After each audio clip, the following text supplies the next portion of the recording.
No, usually I wouldn't say this because the Euros is in play and the regular season is out of play. But welcome to another podcast of the current situation at Manchester United. This is going to be a brief video podcast. Erik has renewed his contract with Manchester United, which I wasn't expecting, to be honest, because okay, let me say this. Erik in the 2 years he's been manager of Manchester United, has been average. I wouldn't say he has been below average because that would be a bold-faced lie. And even though I want him out, I have to be objective to say that he has not been below average. Yes, he's breaking some below average. Like last season, we saw that we lost at least 14 games in our competition. And we lost almost home games in any season that we have lost home games in. This me, but aside from that, what one thing we can't refute is that he has not been that terrible. He's just been average. And he's not a good enough manager, but he's renewed his contract with Manchester United. So you go do about it. You go protest about it. You go tell the locals about it. They can't they're not gonna do anything about it. It's cement in stone. He's renewed his contract. Now no, I'm not saying that he can't be sacked just because he renewed his contract. He can still get sacked, but he has renewed his contract. So let's have the thought in our mind that he's gonna be here for some time, unless he just mess up big time in like the upcoming season and get sacked. Isn't me? So yes, everything on has stayed at Manchester United.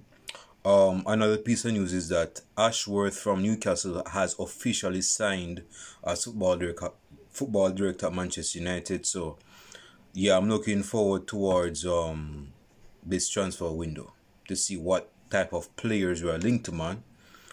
Not to beat a dead horse, but we need actually two strikers. One to replace Martial, and I've even said this before Martial left, that we needed another striker, even if Martial was staying. So we need two strikers. To be realistic, I believe we're going to get one striker. And we need midfielders and we need defenders, man. Varane left. We're not sure if Evans have it in him to continue for another season. We're not sure. Martinez's fitness is very unpredictable. You see me? So to be on the safer side, it's best to get a proper centre back. Just to keep things stable. And we know, say, Harry Maguire is unstable as is. We don't know what type of performance you go get with Harry Maguire come on the match day. So with all of that being said, it's going to be interesting as to how this transfer window looks for Manchester United. Isn't me? Any other thing I need to? Okay, let me add on to a few little things relating to. Oh, happy 4th July, man. Where's my manners? Happy 4th of July to all the Americans out there. I didn't even remember today was like the 4th of. Well, I knew today was the 4th of July, but I didn't know it was the 4th of July. You know what I mean? I didn't remember about it. I mean, I'm not in America, so why would I remember about it? But for those that are in America, happy 4th of July to you guys. So yes, Erik has renewed his con. Let me say this about Erik.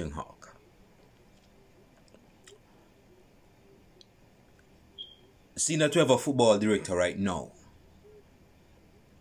I would like to believe that the influence that Erik has had at his last 2 years at Manchester United has been diminished.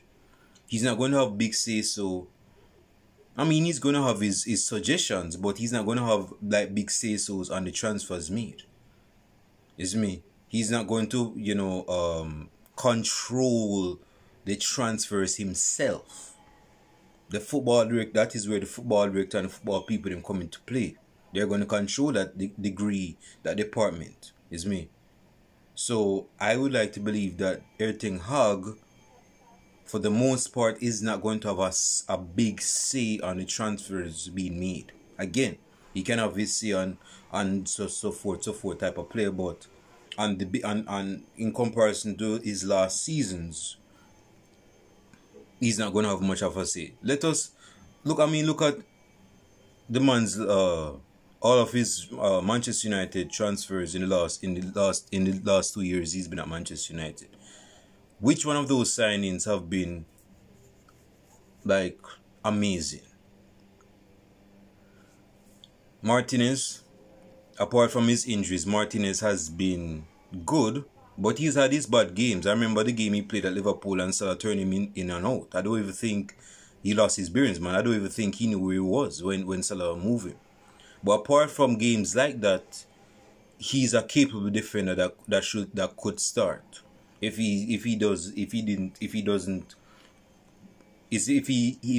man, my English is bad. If he isn't plagued with injuries, if he isn't devoid of injuries.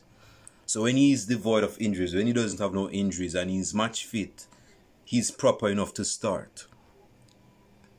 But which other signing has been which other sign has blown you out of the water that everything has made? Which other signing?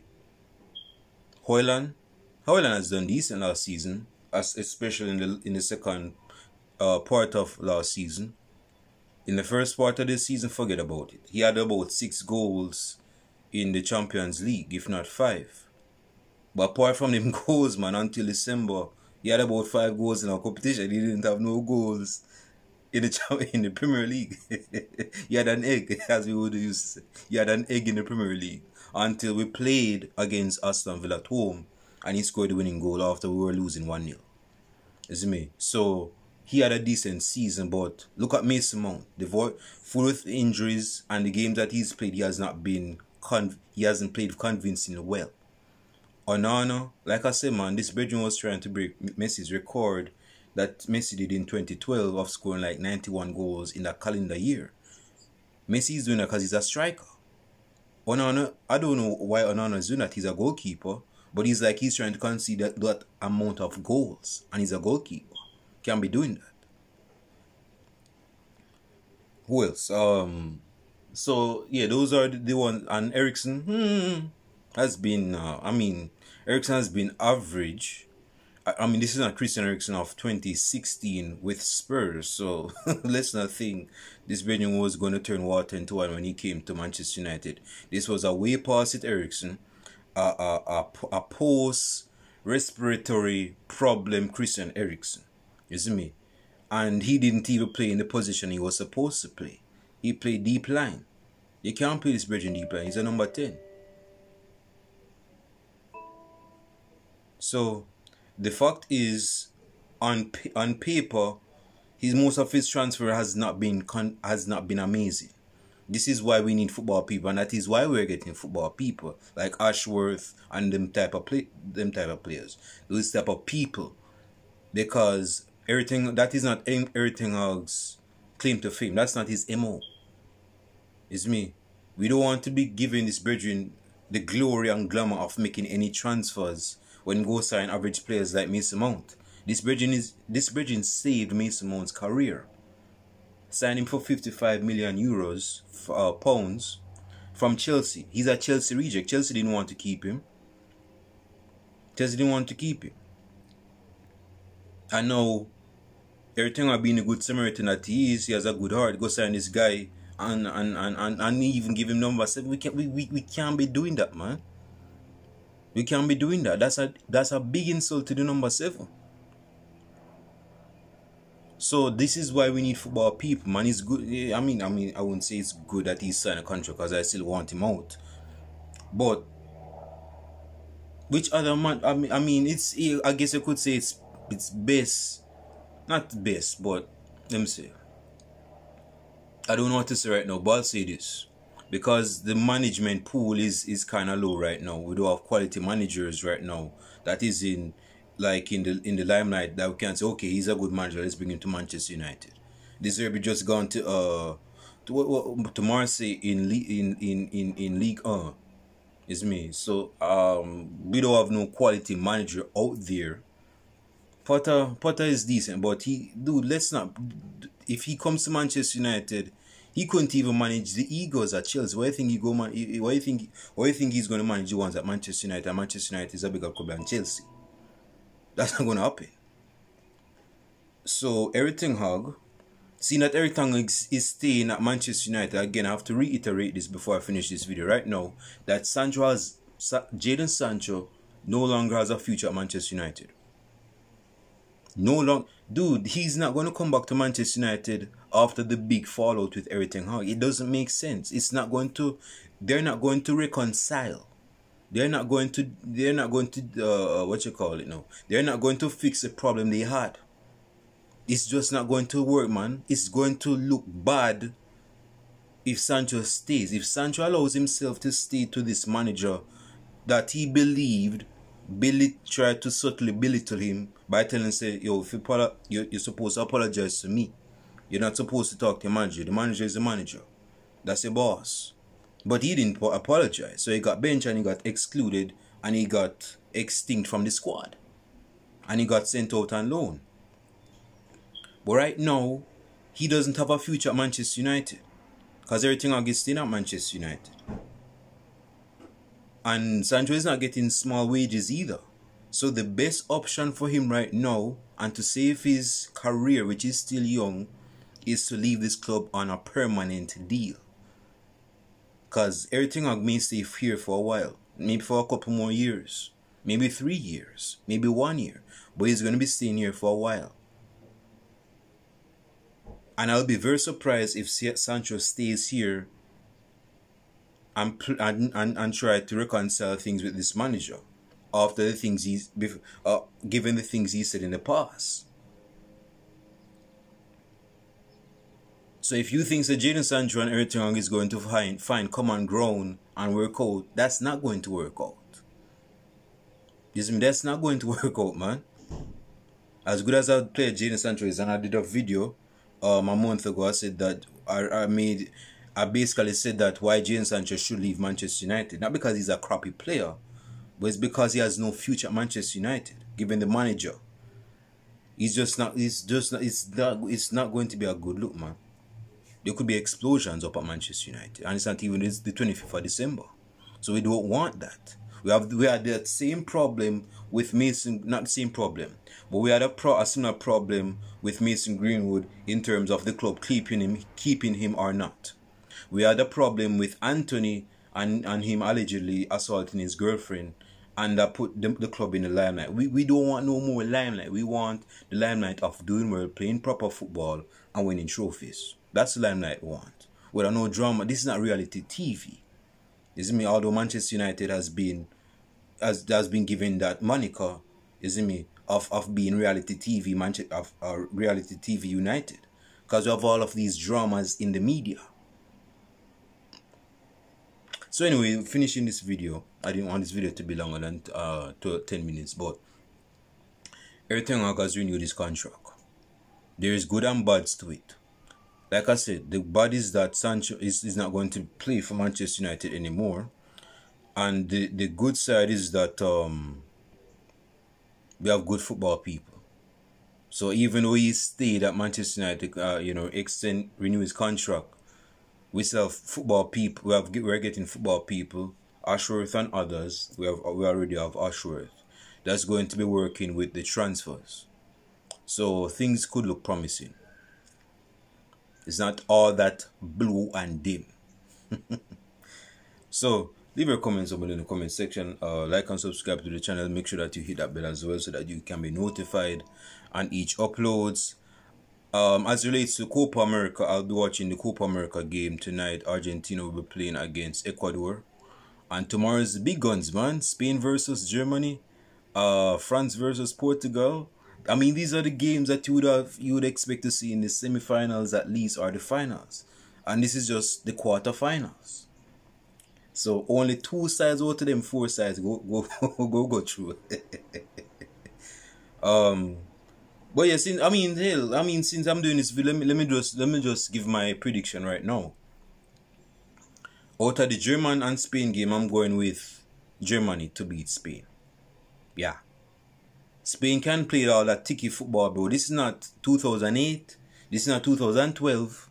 So the effectiveness of them ticky, they don't even have the players to play ticky football, but they still try to play ticky football. But it's not at the pinnacle as what it was from 2008 straight up to 2012. That all of that pretty football is gone, but they still stick with it. They're very possession based. Same thing with Germany. Germany is possession based too. Nagelsmann, the manager, if that's how his name is pronounced, plays possession football. Is me. Tony Kroos controls that midfield from deep. And so it's going to be interesting how that game turns out. It's going to be a very chess-like game. Don't expect much attacks in the first half of the game or the first 20 minutes of the game. I mean, if they're through and go, they're through and go. So you have to do what you have to do and score. But the main aim of the first half is to get, to find out, to see how the game go. So them playing chess. Them keeping them cards close to them chess. Is me? So that's the type of game they'll be playing tomorrow. Germany versus Spain in the first half. I would like to believe. But going back to my prediction, who I believe will win the game, I believe Germany will win against Spain. And I quote Spain and send him back to Spain. I mean, I can't knock out Germany because Germany is already at home. The France game against Portugal. Dude, let me say this, bro. There will be tears. There will be tears on end. And I'm talking about the end of Portugal. Because Portugal is going to get knocked out. Portugal is going to get knocked out. France is my side. You know that I support France. I've been supporting France since fall of 2015. It's me. And let me tell you this. Portugal is not going to get a sniff of that semi-finals. We're going to beat Portugal. We're going to send home a number 7 that shed tears after just missing a penalty and the game was still in play. So, yeah. I mean, yeah, man. Portugal. France is going to beat Portugal tomorrow. And like I said, there will be tears. There will be gnashing of teeth. The mountains will cry out. As it's said in the Bible, hey man, a lot of things will happen tomorrow. And it's a good thing they saved that game for us, because that's going to be quite a dramatic game, bro. So look out for that. Look out for that game. With that being said, I'll show to you guys. I'll be doing a video. I'm not going to be doing a video tomorrow. I believe I'll be doing a video Saturday night or Sunday. Just to give a recap of what will happen tomorrow, and of course in the Copa America. So look out for that. So yeah, that's all I wanted to say, man. With that being said, let me know your thoughts on the renewal of Erik Ten Hag's contract. Is that what you want? Did you want Erik Ten Hag to say Manchester United renew his contract? That's not what I want, because I don't own the club. But he's here to stay for a while. So let me know your thoughts on that. Yeah. And in relation to Sancho's future, you think Sancho has a future at Manchester United? If you do, leave your comments down below and explain why you believe that. And let us have a go at it in the comment section. Now, video ended. I'll see you guys in the next video podcast. Peace.